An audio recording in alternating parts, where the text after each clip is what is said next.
Have you ever wondered how a civilization so powerful, so advanced, and so vast simply collapsed into dust?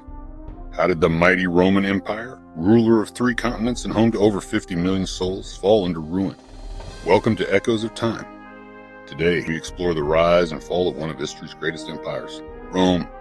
Let's begin at the very start, not with emperors and legions, but with a myth, the legend of Romulus and Remus, twin brothers raised by a she-wolf destined to build a city. In 753 BCE, Rome was founded, a humble village by the banks of the Tiber River.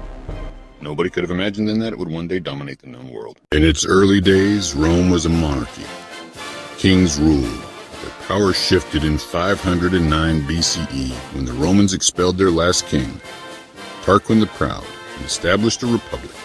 This new system balanced power among the Senate, consuls. It was not democracy as we know it, but for its time. It was revolutionary. The Roman Republic expanded quickly. Through a combination of military conquest, diplomacy, and sheer political will, it grew to control all of Italy. The Punic Wars against Carthage, especially the legendary battles against Hannibal, showcased Roman resilience and military genius. By the end of the 2nd century BCE, Rome had become the dominant power in the Mediterranean. But the seeds of the empire's fall were already being planted. As Rome expanded, wealth flooded in, but it did not reach everyone. The gap between the rich and the poor widened. Corruption spread like wildfire. Powerful generals like Marius Sulla and later Julius Caesar began to challenge the authority of the Senate. Enter Caesar, a military genius, a brilliant orator, and a man beloved by the people. After a stunning campaign in Gaul, he crossed the Rubicon River in 49 BCE, a declaration of war against the Senate. He emerged victorious, but his ambition was too great for Rome. In 44 BCE, he was assassinated by senators who believed they were saving the Republic, but they were too late. The death of Caesar plunged Rome into chaos. After years of civil war, his adopted son Octavian, later known as Augustus, emerged as the unchallenged ruler of Rome. The Republic was dead. The Empire was born. Under Augustus, Rome entered its golden age, the Pax Romana, a period of relative peace, prosperity, and cultural flourishing. Roads stretched across the empire. Aqueducts carried fresh water to cities. Colosseum echoed with the roar of crowds. Roman law, engineering, and language spread far and wide. For 2 centuries, emperors, some wise, some cruel, maintained this fragile peace. From Trajan's conquests to Hadrian's walls, Rome stood as an unshakable titan. But no empire lasts forever. The decline of Rome did not happen overnight. It was a slow unraveling, like a magnificent statue cracking under its own weight. Political instability returned. Assassinations, short reigns, and civil wars weakened the empire from within. The military, once a disciplined machine, became reliant on mercenaries with little loyalty to Rome. Economic troubles added to the decay. Heavy taxation crushed citizens.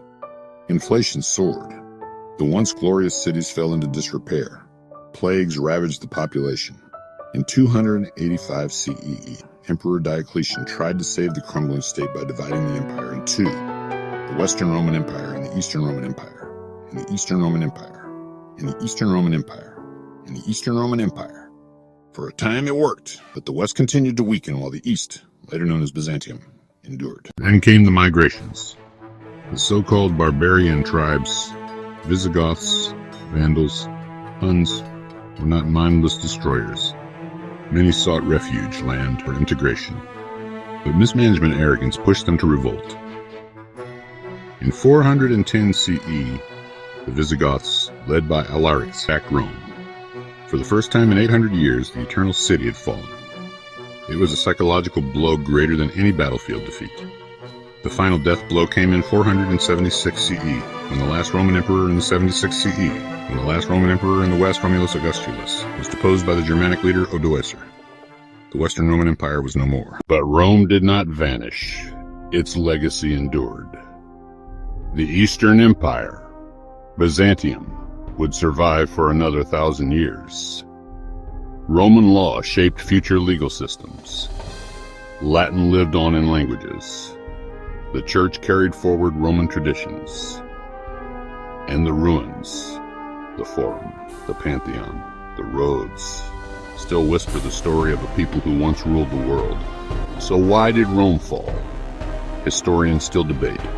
Was it internal decay, external pressure, moral collapse, or simply the natural cycle of empires? Perhaps it is all of these, or none.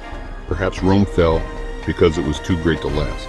One thing is certain, its echoes still shape our world. This has been Echoes of Time. If you enjoyed this journey into the past, subscribe for more stories that shaped our world. Until next time, remember, the past is never truly gone. It echoes through time.